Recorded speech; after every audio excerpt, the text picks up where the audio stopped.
Namaskar dear children. So we have completed the all Newton's law of motion, first law of motion, second law of motion and third law of motion. Next topic of this chapter, conservation of momentum. What is the next topic of this chapter? The next topic of chapter is conservation of momentum. What is the conservation of momentum? Student, when two and more object bodies act on each other, when two object bodies act on each other and no external force act on it, उनपे कोई external force नहीं लगाया गया है, then the total momentum of all the bodies is equal to their initial total momentum. इसका मतलब ये है स्टूडेंट कि कोई any two object and more than two object and more than two object का जब आपस में कोई कोलाइड हुए हैं, टकराए हैं, तो उनका जो मोमेंटम है, जो इनिशियल मोमेंटम होगा, वही उनका इक्वल होगा उनके कोलिजन के बाद के मोमेंटम में. According to this law, momentum is not be destroy. जितना मोमेंटम ऑब्जेक्ट का था, जितना मास और एक्सीलरेशन था, वो उतना ही सेम रहेगा कोलिजन के पहले भी एंड कोलिजन के बाद भी. Clear? According to law of conservation of mass, the momentum is conserve in the object. It will remain same before collision and after collision. Collision मतलब टकराना. कोई दो ऑब्जेक्ट या दो से ज़्यादा ऑब्जेक्ट आपस में स्ट्राइक हो रही हैं, तो उनका जो मोमेंटम है वो इक्वल रहेगा टक्कर से पहले और टक्कर से बाद. इसका स्टूडेंट एक फॉर्मूला है जो हम डिराइव करेंगे. बहुत ही इजी है, जो कि हमने सेकेंड लॉ के स्टार्टिंग में ही देख लिया था. मोमेंटम हमने देख लिया था, उसी से हम डिराइव करेंगे. तो एक बहुत ही ध्यान से आप इसको देखिएगा. जब आप फिजिक्स के नाम से डर जाते हैं कि हम डेरिवेशन कैसे करेंगे, तो ऐसा कुछ नहीं है, बहुत ही ईजी है डेरिवेशन. तो आप अच्छे से इसको कर पाएंगे. सबसे पहले हम बात कर रहे हैं यहाँ पे दो ऑब्जेक्ट की. राइट, स्टार्ट कर रही हूँ तो डेरिवेशन आप अच्छे से समझे. ये चीज आपको समझ में आ गई है. 3 लाइन्स ये कह रही है कि कोई भी ऑब्जेक्ट जो है, उनका जो मोमेंटम है वो कंजर्व रहेगा टक्कर से पहले और टक्कर से बाद. उनका मोमेंटम चेंज नहीं होगा. राइट, सो फर्स्ट हमने लिया है दो ऑब्जेक्ट. ऑब्जेक्ट ए है एंड ऑब्जेक्ट बी है. राइट, मास ए है, हमने ए का मान लिया है m1 एंड हमने b का मान लिया है m2. ये है कोलिजन से पहले, दैट इज द बिफोर. ये हमारा क्या है? कोलिजन से पहले. और ये है हमारा कोलिजन के बाद. और स्टूडेंट, जैसे कि हम लोग पढ़ते आए हैं अब तक कि जो पहले वाला जो बात होती है, जो इनिशियल वेलोसिटी होगी, जब कोई ऑब्जेक्ट आपस में पास में आ रहे हैं, तो इनकी जो वेलोसिटी क्या होगी? इनिशियल वेलोसिटी होगी.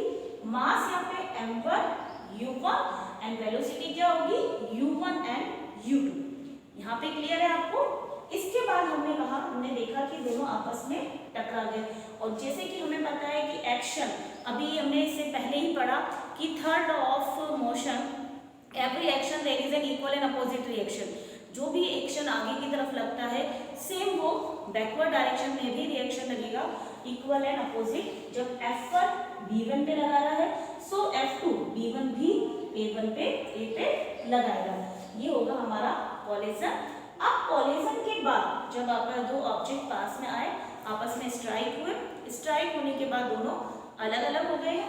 यहाँ जब ये अलग अलग हो गए हैं, तो इनकी वेलोसिटी क्या होगी? यहाँ पे v1 एंड इस b की वेलोसिटी v2. एंड मास क्या है? m1 and m2. मास तो सेम है. यहाँ से वेलोसिटी पहले थी, टक्कर से पहले है, ये टक्कर हो गई दोनों के अंदर. और ये उसके बाद की वेलोसिटी को हमने मान लिया है v1 एंड v2. मास है m1 एंड m2. और according to the conservation of momentum हमें कहता है कि हमें ये प्रूफ करना है, m1 u1 plus m2 u2, यानी टक्कर से पहले का मोमेंटम. मोमेंटम का फॉर्मूला हमने पढ़ा था. What is the formula of momentum? Product of mass and velocity. Product of mass and velocity. लेकिन जब हम बिफोर कोलिजन बात कर रहे हैं, यानी कि हम टक्कर से पहले की बात कर रहे हैं, जो हम वेक्टर से पहले की बात कर रहे हैं तो हमने लिया m1 and u1 plus m2 and u2 किसके इक्वल होगा वेक्टर के बाद, तो m1 v1 plus m2 and v2 ये हमें प्रूव करना है, जो कि हम बहुत ही इजीली प्रूव करेंगे। क्लियर। अब हम देखते हैं नेक्स्ट, हमें मालूम है according to the third law of motion, according third law of motion हमने पढ़ा भी यहाँ पे, by third law of motion, by third law of motion every action there is equal and opposite reaction, right? ये हमने पढ़ा कि F1 F2 पे फोर्स लगाएगा एंड कैसा लगाएगा equal and opposite reaction, F2 कैसा लगाएगा इक्वल एंड अपोजिट रिएक्शन लगाएगा। ये हमने अभी थर्ड लॉ ऑफ मोशन में पढ़ा। और by second law of motion we know that F equals to ma। अब यहाँ पे हमें मालूम है कि सेकंड लॉ ऑफ मोशन हमें मालूम है by second law of motion we know that, हमें मालूम है F की वैल्यू क्या होती है, F equals to ma। Second law of motion से हमें F की वैल्यू मालूम है स्टूडेंट, क्या होती है F equals to ma। So यहाँ पे हम इसकी वैल्यू रखेंगे, ये होगा आपका m1a1 इक्वल माइनस m2a2। कुछ नहीं किया है मैंने, सबसे पहले मैंने लिखा है by third law of motion, जो कि आपस में स्ट्राइक हो रहे हैं, तो एक फोर्स A का B पे लगेगा और B का A पे लगेगा, जो कि अपोजिट होगा। फिर हमने रखा है according to the second law of motion F equals to होता है ma। F1 है तो m1 a1, F2 है तो m2 और a2। अब हमें मालूम है students what is the A equals to, A की वैल्यू हमें मालूम है कि क्या होती है m1 v2 v1 minus u upon t। Acceleration हमें मालूम है, जो कि हम मोशन में पढ़ते आए हैं, v minus u upon t, that is the formula of the acceleration. यहाँ पे अब हमें पुट करना है A की वैल्यू। अब जब फोर्स A1 की बात हो रही है तो क्या होगा v1 माइनस u1। अब F1 की यहाँ पे बात हो रही है स्टूडेंट, जब हम बात कर रहे हैं F1 की, तो ये लग रहा है इक्वल एंड अपोजिट फोर्स। सो अब यहाँ पे हम देखेंगे कि F1 का जो फोर्स लग रहा है F2 पे, F1 का फोर्स लगेगा F2 पे, तो यहाँ पे ये होगा M2 and A2, यहाँ पे ये होगा M2 and A2, यहाँ पे M1 नहीं होगा, M2 and A2, और यहाँ पे ये होगा M1 और A1। ये कैसे हुआ, क्योंकि F1 का फोर्स लग रहा है इस पे और F2 का फोर्स लग रहा है इस पे। एंड अब हम एक्सीलरेशन की वैल्यू पुट करेंगे m2, राइट। एक्सीलरेशन यहाँ पे क्या है a2 है, सो ये हो जाएगा v2 minus u2 upon p2। ये क्योंकि हमें मालूम है a क्या होता है v माइनस u1, और जब हम बात कर रहे हैं a2 की तो ये 2 और 2, और जब हम बात करेंगे a1 की v1 माइनस u1 एंड ये t1, right. Same equal minus m1 as it is, और ये हो जाएगा v1 minus u1 upon, student बहुत ही केयरफुली समझेंगे आप इसको, बहुत इजी है। सिर्फ हमने यहाँ पे a1 a2 की वैल्यू पुट की है और यहाँ पे हमने a1 की वैल्यू पुट की। अब हम क्या करेंगे, इसको ओपन कर रही हूँ मैं, t से t कैंसिल हो जाएगा, क्लियर। नेक्स्ट यहाँ पे m2 v2 minus m2 u2, ये ब्रैकेट ओपन कर रही हूँ मैं, equal minus m1 v1 minus minus minus plus m1 and u1, clear. अब यहाँ पे हम जो सेम साइन जो सेम वेलोसिटी है उनको पास में ले आएंगे। जैसे हमारा यहाँ पे है m1 and u1 और इसको हम ले जाएंगे इधर, पहले हम इसको ले जाएंगे m1 v1 की तरफ, तो ये हो जाएगा m1 u1 तो हमारा प्लस का है ही, और ये हमारा इधर आ जाएगा तो प्लस m2 and u2 आ गया, इक्वल ये हमारा उधर चला जाएगा, सो m1 v1 plus m2 v2। यही हमें डिराइव करना था स्टूडेंट, सो ये हमारे पास आ गया है m1 u1 प्लस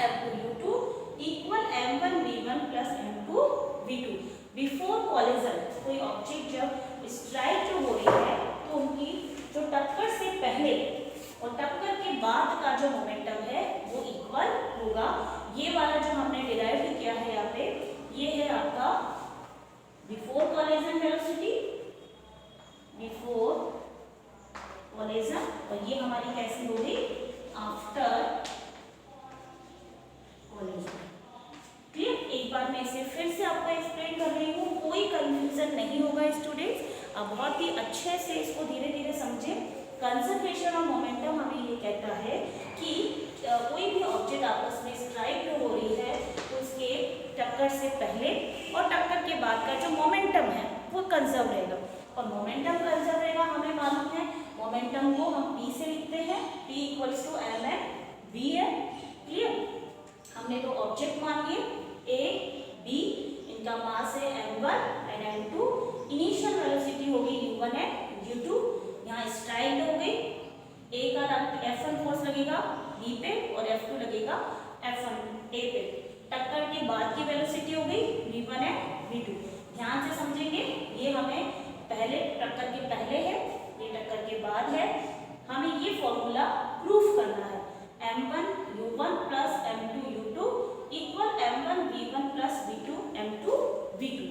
अब यहाँ पे जब हमें प्रूफ करना है तो सबसे पहले हमने लिखा है by third law of motion. By third law of motion every action there is an equal and opposite reaction. Opposite है तो माइनस का साइन लगाया। According to the second law of motion F1 equals to ma। So यहाँ पे जब F1 है और वो इस पे फोर्स लग रहा है तो हमने यहाँ पे मास क्या लिखा m2 एंड a2। F2 लग रहा है F1 पे तो m1 एंड a1 लिखा। a2 की वैल्यू क्या होगी v2 minus u2 upon t2। a1 की क्या होगी v1 minus u1 upon t1। Time से टाइम कैंसिल, इक्वल के value equal clear. And m2 जब इसका ब्रैकेट ओपन करेंगे m2 v2 minus m2 u2, right? ये minus sign as it is m1 v1 minus plus m1 and u1। अब जो same velocity है उन्हें हम पास में ला रहे हैं, ये प्लस में है ये माइनस में, तो उधर आके प्लस में हो जाएगा m1 u1 plus m2 u2। ये प्लस माइनस में है, ये प्लस में, तो ये इधर आके प्लस में हो जाएगा m1 v1 plus m2 v2। So I hope you all are understood. ये डेरिवेशन आप 2-3 बार बिना देख के करेंगे, प्रैक्टिस करेंगे तो आपको इजीली आ जाएगा। Clear student? I hope you all are understood. Thank you so much everyone. Note down in your register and do practice. Okay students? Thank you so much.